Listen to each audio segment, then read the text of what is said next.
उमाकांत राधे त्रिपाठी राधे राधे राधे। राधे राधे महाराज जी। महाराज जी, लगभग 11 महीनों से आपका एकांतिक वार्तालाप व सत्संग दोनों टीवी के पर सुन रहा हूं। तब से मैं श्री शंकर जी व श्री राधा जी का नाम बराबर नाम जप करता हूं। जब से मैंने आपसे ये सुना है कि नाम जप किसी एक भगवान का ही करना चाहिए, मैं अपने मन से ये तय नहीं कर पा रहा कि मुझे किसका जप करें। ये समाधान आप ही कर दें तो ठीक रहेगा। अगर आप हमसे कराते हैं तो भगवान शंकर की कृपा से ही हमको ये मार्ग मिला, राधा नाम जपने को मिला। तो मान लीजिए भगवान शंकर अब आप पर कृपा कर रहे हैं और राधा राधा नाम जप कीजिए जी। रितु जी। राधे राधे जी। राधे राधे महाराज जी। महाराज जी, शुभ और अशुभ कर्मों का फल तो इंसान को भोगना ही पड़ता है, फिर नाम जप करने से अशुभ कर्मों का फल कम भोगना पड़ता है अथवा ना ही भोगना पड़ता है, या क्या इसका विधान? नाम जप करने से संचित कर्म भस्म हो जाते हैं, जो हमारे गोदाम जमा है। संचित कर्म मतलब एक कर्मों का गोदाम, जो अनेकों जन्मों के पाप पुण्य हैं वो भस्म हो जाते हैं। उसी से हमारा बार बार जन्म मरण होता है। तो जब हम नाम जप करते हैं, 2-4 नाम से नहीं, खूब लंबे समय तक, तो धीरे धीरे वो नष्ट होने लगता है। नाम जप से प्रारब्ध भोगने की सामर्थ्य आती है। नाम जप से आगे पाप कर्म नहीं होंगे, अगर हो जाते तो तत्काल भस्म हो जाते, क्योंकि नाम जप चल रहा है। तो नाम जप से क्रियमाण पवित्र, संचित भस्म और प्रारब्ध के भोगने की सामर्थ्य प्राप्त हो जाती है। जितेंद्र सिंह जी। राधे राधे महाराज। राधे राधे महाराज जी। महाराज जी, जो अनजाने में हुए पाप आचरण हुए हैं उसका इस जन्म के द्वारा कैसे दूर किया जाए कि अगला अनजाना और जाना, इसमें अंतर होता है। जैसे हम जा रहे हैं, अचानक पैर के नीचे चींटी मर गई, राधे राधे राधे राधे। अनजाने में हो गया। जैसे हम गाड़ी में जा रहे हैं, कितने जीव नीचे गाड़ी के पहिए के नीचे मर रहे हैं। हम चाह नहीं रहे, लेकिन हमें यात्रा करनी है तो अब चलना ही पड़ेगा। तो छोटे मोटे जीव उसमें मर जाते हैं। जैसे किसान फावड़ा चला रहा है, वो चाह नहीं रहा पर कोई जीव कट जाता है। इसे कहते हैं अनजाने का पाप। तो ये जो अनजाने का पाप है, ये स्वप्न आदि में नष्ट हो जाता है। जैसे स्वप्न में भयानक आपको पीड़ा दी जा रही, आप भयानक दर्द से युक्त हैं और जगह तो कुछ नहीं, वो अनजाने के पाप स्वप्न में भोग ले। लेकिन जानकर जो हमसे पाप हुए, उनको फिर शरीर का दंड भोगना पड़ता है, फिर शारीरिक दंड से उसे भोगना पड़ता है। तो अनजाने में हमसे पाप तो जो होते हैं वो स्वप्न में सूक्ष्म शरीर के द्वारा भोग लिए जाते हैं, और जाने में जो पाप होते हैं वो स्थूल शरीर को भोगना पड़ता है। तो अनजानापन हम ऐसा नहीं कह सकते कि जो प्रगट में जानबूझकर पाप कर रहे हैं उन्हें अनजाना कह सकते हैं। अनजाना वही जिसे हमें पता नहीं है और अचानक घटना घट जाती है। हम गाड़ी से जा रहे हैं, कोई जानवर आया और लड़ करके मर गया। अब वो कंट्रोल गाड़ी करते करते वो मर गया, अब हमें पता थोड़ी था कि वो आ जाएगा। तो वो अनजाने का पाप है। लेकिन जानबूझकर गाय बैठी हुई है और हमने गाड़ी चढ़ा दी, ये जानबूझ कर के पाप है। तो इसको आप देख लीजिए, अनजाने का पाप स्वप्न में नष्ट हो जाता है, और जानबूझकर जो पाप किया जाता है शारीरिक दंड के द्वारा फिर पवित्र। इस जीवन में ऐसा क्या करें कि आप जैसे महात्मा अगले जन्म में बन जाएं? भगवान का नाम जप करो। भगवान के नाम जप से है। पूर्व जन्म में हम कहीं न कहीं भजन करने वाले ही थे, तभी हमें बचपन से भजन मार्ग में लगा दिया गया। 13 वर्ष की अवस्था थी, उसी अवस्था, उसके पहले भी हम चालीसा पढ़ते थे, छोटे थे, बच्चे थे तब। राधे राधे राधे राधे। शुरू से हमें याद है, जब जितनी हमारी स्मृति है, कि हमें बचपन से भगवान से अपनापन था, और एक भयानक पीड़ा थी कि मुझे भगवत प्राप्ति होनी चाहिए। तो पूर्व का भजन था, तभी तो ऐसा था। हमें किसी ने सिखाया नहीं है कि सत्संग मिला हो, सत्संग के बाद हमें ज्ञान हुआ हो, फिर हम बाबा जी बने हो, ऐसा नहीं। हमें आकर्षित किया गया है। मतलब पूर्व जन्म का भजन ही हमको भगवान के मार्ग में लगाया। तो अगर हम इस जन्म में भजन करें तो इसी जन्म में भगवत प्राप्ति हो जाएगी। अगर नहीं हुई तो अगले जन्म में फिर ऐसा अवसर मिल सकता है, ऐसा अवसर मिल सकता है। पर भजन करना पड़ेगा, भजन से ही ऐसा हो सकता है, भजन के बिना ऐसा नहीं। डॉक्टर अपेक्षा जी। राधे राधे। राधे राधे महाराज जी। महाराज जी, आप कह रहे हैं कि जैसे हमें मोक्ष की प्राप्ति करनी है और हम किसी भगवान की विग्रह से प्रीति कर लेते हैं या उनके प्रति राग उत्पन्न हो जाता है, तो फिर ये कहीं मोक्ष में बाधा तो नहीं बन पाएगा? अरे नहीं नहीं नहीं नहीं, भगवान से प्रेम कहीं बाधा पहुंचा सकता है? अरे मोक्ष प्राप्त ही भगवान की कृपा से होता है। बिना भगवान से प्रेम किए मोक्ष प्राप्त हो ही नहीं सकता है। वही भगवान गुरुदेव हैं। देखो, मोक्ष मूलम गुरु कृपा, ध्यान मूलम गुरु मूर्ति, पूजा मूलम गुरु पदम, मंत्र मूलम गुरु वाक्यम, मोक्ष मूलम गुरु कृपा। हरि कृपा ही तो मोक्ष प्रदान करती है। तो भगवान से प्रेम, भगवान के विग्रह से, नाम से प्रेम, धाम से प्रेम, यही तो मोक्ष प्रदान करता है।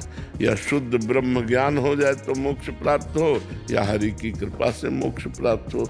अगर मोक्ष की अभिलाषा रखकर भगवान का भजन किया जाए तो भगवान मोक्ष प्रदान कर देते हैं। लेकिन जहाँ भगवान का भजन शुद्ध रूप से होता है तो प्रेम की अभिलाषा जग जाती है, मोक्ष की चाह मिट जाती है और लगता है ऐसे सुंदर भगवान से प्रेम करें, ऐसे कृपालु राधे भगवान से राधे प्रेम राधे करें। राधे। तो फिर हृदय प्रेम की तरफ जब बढ़ता है तो फिर मोक्ष मार्ग बंद हो जाता है और वो भगवान के दिव्य धाम में जाकर भगवान के साथ रहता है, भगवान की दिव्य लीलाओं में सम्मिलित हो जाता है। प्रांजल पांडे जी। राधे राधे राधे महाराज जी। महाराज जी, मैं एक विद्यार्थी हूँ, तो मुझे क्या सरस्वती जी का नाम जप करना चाहिए या गायत्री जी का, हनुमान जी का या शिव जी का? क्योंकि उनके नाम में मुझे ज्यादा प्रीति है। किसका है? यज्ञोपवीत हो गया है? आप तो गायत्री अनुष्ठान करो, प्रातः काल अर्घ देते हो सूर्य को? कभी कभी नहीं, नई अवस्था है।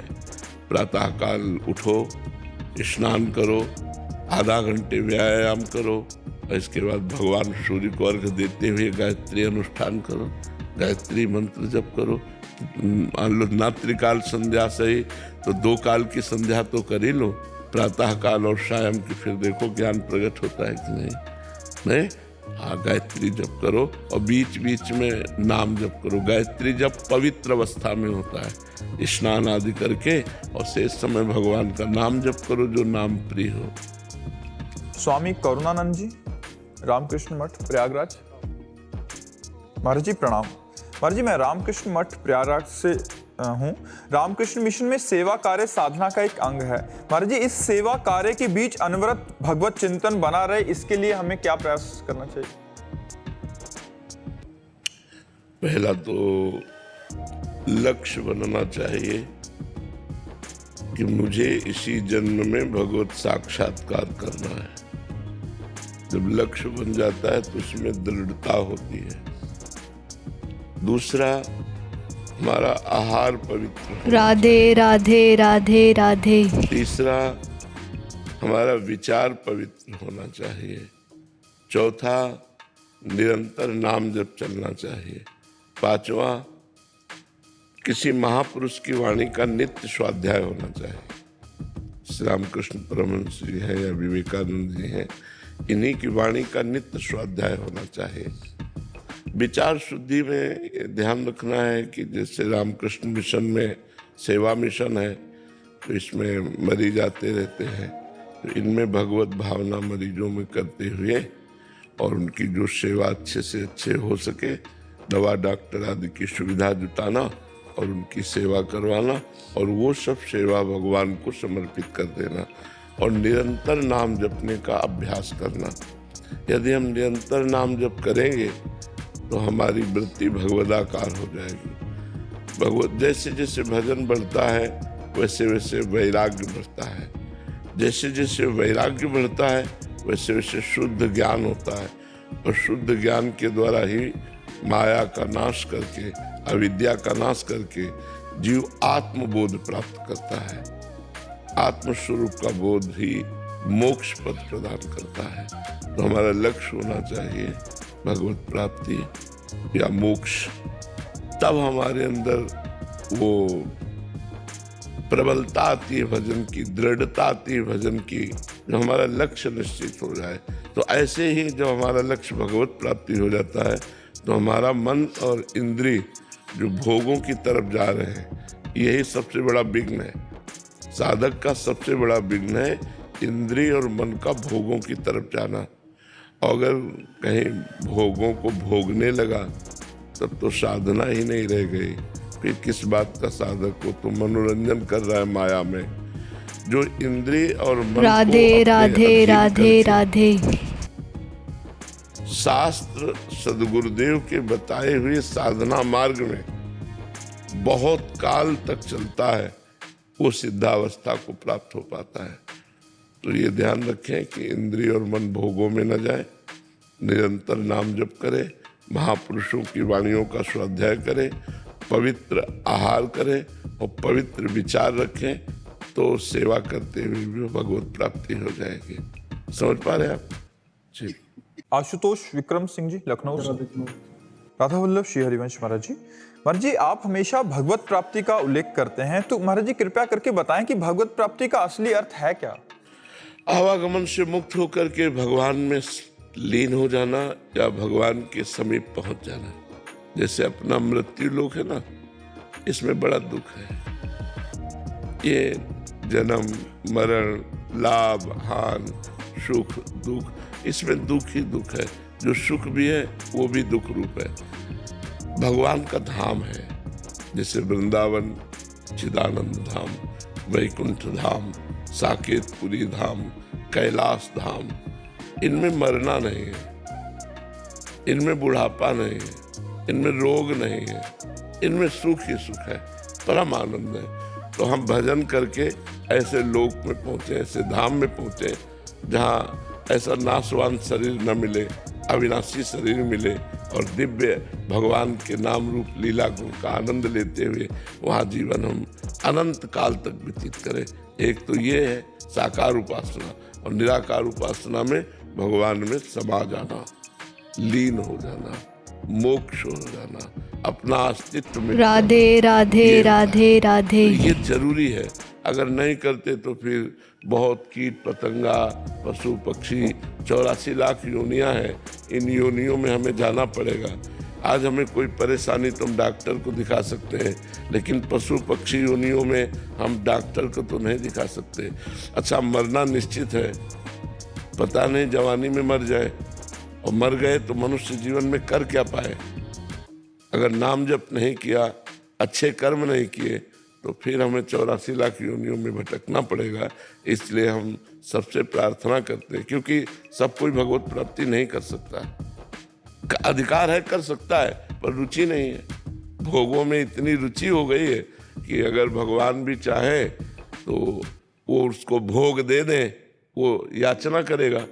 वो भगवान से नहीं मांगेगा कि आप मिल जाओ या मेरा मोक्ष हो जाए। ऐसे बहुत कम लोग होते हैं जो भगवान के मार्ग में चलकर भगवान को प्राप्त करना चाहते हैं। देखो कितने लोग एकांतिक में आए हो, आप विचार कीजिए। बहुत कम लोग होते हैं जो अच्छे मार्ग का अनुसरण करते हैं, और गंदे मार्ग का अनुसरण करने वाले लाखों लोग हैं। शराब की पार्टी हो, फिर देख लो आप कितने लोग एकत्रित होते हैं। कोई ऐसी पार्टी हो जिसमें गंदा खान पान, शराब हो, ये सब मनमानी मनोरंजन हो, देखो लाखों की भीड़ हो जाएगी। और भगवान का प्रवचन होना है तो वही आएंगे जिनके अच्छे विचार हैं, जो पवित्र भावना वाले हैं, जो अपना कल्याण चाहते हैं, अपना मंगल चाहते हैं। इसलिए संतों का कार्य है जीव के अंदर भगवत प्राप्ति की जागृति करना कि मुझे भगवान चाहिए, बुरे आचरणों का त्याग करवा कर अच्छे आचरणों में लगाना। इसीलिए हम दो काम ज्यादातर कहते हैं, नाम जप करो और पवित्र आचरण रखो और भगवत प्राप्ति का राधे राधे राधे राधे। ईशा जी, लखनऊ से। राधे राधे राधे महाराज जी। महाराज जी, व्यतिरेक पद्धति के अनुसार ब्रह्म सत्यम जगन मिथ्या, तो फिर जगत में रहते हुए लोक व्यवहार सीख के अनुसार आचरण करना सीखना क्यों आवश्यक है? क्योंकि हमें एक नाटक मिला है ना। नाटक भी तो मिथ्या होता है। जो नाटक होता है, मान लो जैसे फिल्म है कोई या कोई नाटक होता है, तो वो भी तो झूठा होता है, लेकिन उसमें रोल परफेक्ट किया जाता है कि नहीं किया जाता? परफेक्ट रोल नहीं होगा तो निकाल दिए जाओगे। तो इस जगत नाटक में तुम्हें एक परफेक्ट रोल करना है। बट हम तो इसी को असली मान के ही चल रहे हैं। इसीलिए तो दुर्गति हो जाती है। इसीलिए दुर्गति हो जाती है। इसके डायरेक्टर हैं भगवान। आपको रोल दिया है, किसी को पत्नी का रोल दिया, बहन का रोल दिया, माँ का रोल दिया, बहुत से रोल दिए हैं। तो जो जो जहाँ जैसा हमें रोल मिला है, स्वांग मिला है, वैसा हम परफेक्ट करें तो हमें डायरेक्टर की प्रसन्नता प्राप्त हो जाएगी और वो हमको इस रोल से बाहर कर देगा, अपने साथ रख लेगा, अपनी दिव्य लीला में ले जाएगा, दिव्य आनंद में ले जाएगा। तो हमको यहाँ रोल करना ही पड़ेगा। झूठा है पर हमको रोल करना पड़ेगा। जो स्वांग मिला है, जो नाटक मिला है, पति का नाटक, भाई का नाटक, गुरु का नाटक, शिष्य का नाटक, जो नाटक मिला है उसमें परफेक्ट आप रोल अदा कीजिए तो भगवान प्रसन्न हो जाएंगे। जगत नाटक वैभवः, गोपाल शास्त्र नाम में एक भगवान का नाम आता है, जगन नाटक वैभवः। ये जगत रूपी नाटक का वैभव वो स्वयं प्रकाशित किए हुए हैं। तो तुम्हें जो नाटक मिला है, जो रोल मिला है, वैसा कीजिए। उसको अगर ठीक से निभा ले गए तो बढ़िया, अगर गलत कर गए तो फिर नरक। राधे राधे राधे राधे। मीना पंडित जी पुणे से। राधे राधे महाराज जी। महाराज जी, घर में के मंदिर में विराजमान देवी देवताओं की पूजा अर्चना करने और उन्हीं देवी देवताओं के तीर्थ स्थलों पर जाकर पूजा अर्चना करने में क्या अंतर है? भावना का अंतर है। घर की देवी जब विराजमान है तो उतनी भावना नहीं बनती जितना हम कष्ट सहकर जब वैष्णो देवी जाते हैं तब करना पड़ता है, तब उसमें होता है, कष्ट होता है। आप पहाड़ पे चढ़ करके धक्का मुक्का खा के और नाना प्रकार के श्रम कष्ट सहकर जब गए तो आपकी भावना बनी। वो भावना घर में नहीं बनेगी। जैसे आप ठाकुर जी विराजमान कर लो घर में, तो वही मुरली मनोहर ललित त्रिभंगी ठाकुर जी घर में विराजमान है, वही बिहारी जी विराजमान है। जब आप चल के पैसा लगा करके और यहाँ वृंदावन आए और यहाँ जब दर्शन करेंगे तो आपके भाव कुछ और हो जाएंगे। और दूसरी बात है कि घर में उतनी पवित्रता नहीं है जितनी धाम में पवित्रता है। घर के ठाकुर तुम्हारे भाव के अनुसार है और यहाँ ठाकुर जी साक्षात रूप में विराजमान है। बिहारी जी कोई मूर्तिकार की रचना नहीं, स्वयं प्रकट ठाकुर विराजमान है। तो कई कारण होते हैं जिससे हमको जाना चाहिए और दर्शन करने चाहिए। पहला कारण होता है कि हमारे शरीर के पाप नष्ट होते हैं, क्योंकि हमें कष्ट मिलता है, तप होता है हमारे द्वारा पवित्र। दूसरी, धाम आदि का वातावरण अलग है।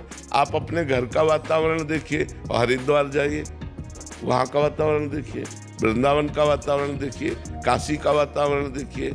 जो भगवत धाम है, जो तीर्थ है, वहाँ का एक भागवतिकता आपको दिखाई देगी, एक दिव्यता दिखाई देगी, हृदय में एक उल्लास होगा।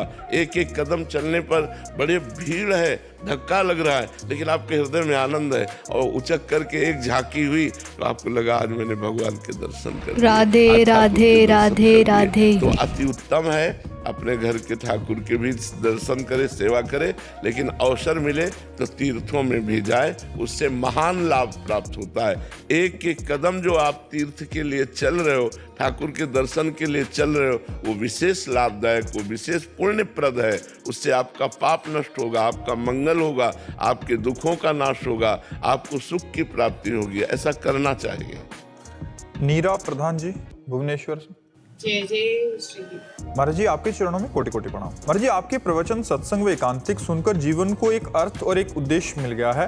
आपका बहुत बहुत आभार। महाराज जी, एक बात आपसे जानना चाहती हूँ कि वाणी का मौन ही काफी कठिन लगता है। अगर वो थोड़ा भी कर लूं तो मन का मौन कैसे संभव है? मतलब वाणी से तो चुप है, बट अंदर तो विचार चले जा रहे हैं महाराज जी, उसको रोकने के लिए। पहली अगर ब्रेक हमारी सही लग जाए ना तो दूसरी सही लग जाएगी।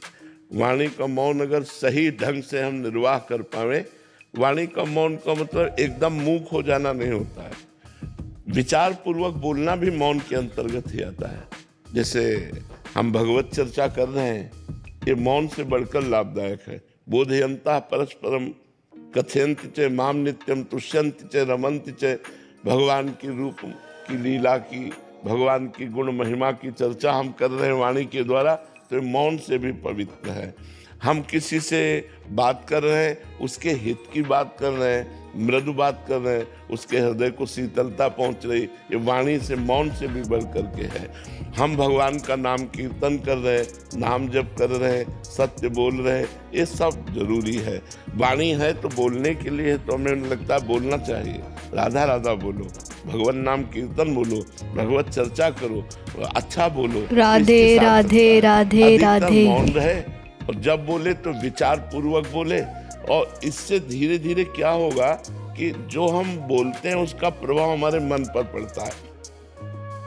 मन धीरे धीरे जब हमारा पवित्र होने लगेगा तो पवित्र मन शांत और स्थिर होता है। अपवित्र मन चंचल और अशांत होता है। तो धीरे धीरे एक एक इंद्रिय अगर हमारी पवित्र होती जाए तो मन हमारा पवित्र हो जाएगा, क्योंकि इंद्रियों में ही मन आसक्त है। इंद्रियां विषयों में आसक्त है और मन इंद्रियों में आसक्त है और बुद्धि मन में।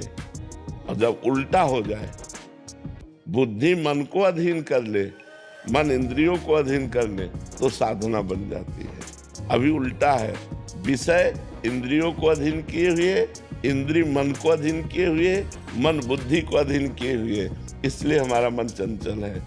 धीरे धीरे हम नाम जप करें, भगवान नाम कीर्तन करें और भगवान से प्रार्थना करें। प्रार्थना से बहुत जल्दी लाभ होता है कि हे नाथ, अगर हम मन को रोकना चाहते तो और भागता है, आप कृपा करो, आप ऐसी कृपा कर दो कि आप में मन लग जाए। तो गोस्वामी तुलसीदास जी कह रहे हैं, हरि जो मेरो मन हठ न तजे। मैं तो प्रयास करता हूँ, हठीला मन विषयों में भाग जाता है। हौ हार्यो कर जतन विविध विधि, अतिशय प्रबल अजय, तुलसीदास बस होए तबे, जब प्रभु पेरक बरजय, हरि जो मेरो मन हठ न तजय। हे हरि, हमने बहुत प्रयास करके देख लिया, मेरा मन शांत और अचल नहीं हो पा रहा, इसलिए अब आप कृपा करें। इसकी डोरी आपके हाथ में है, आप इसको रोक दें, आप इसकी चंचलता को नष्ट कर दें, ये शांत और स्थिर हो जाए, आप में लग जाए। तो वाणी के मौन से और भगवान की प्रार्थना से, नाम जप, नाम कीर्तन, भगवत लीला कथा, राधे राधे राधे राधे।